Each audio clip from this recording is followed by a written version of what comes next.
motor masugod kita. Salamat tol. Ito. Tanggal kami ng ng clutch nitong water pump. Ayan, ito ang clutch niya. Ito ang fibra. Yan, sira na. Pilot bearing sira. Ayan. So yan na. Ito yung water pump. Ayan.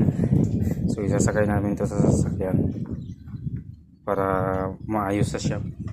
Sa shop to gagawin.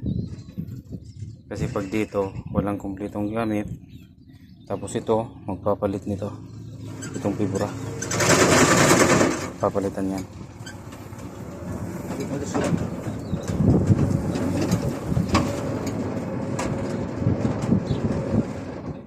Dito yan ang makina niya, yung bulbo, electronics na bulbo. Ayan.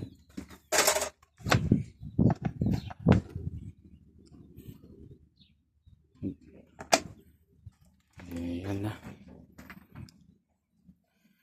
Iiwan ko kung ilang horsepower to.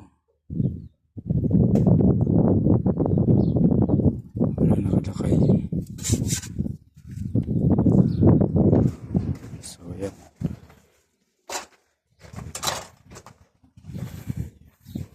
Palit ng clutch lining kasi slide na. Yan ang naging problema nito, kaya yung makina akyat baba ang RPM. Nagmamalaking hanap buhay. Ayan. Bakit na naman nagbibidyo ka na naman? Siyempre. Video ng video, mas maganda na yung knowledge ay tinatago, hindi yung pinubulgar. Huwag mo ibubulgar yung knowledge.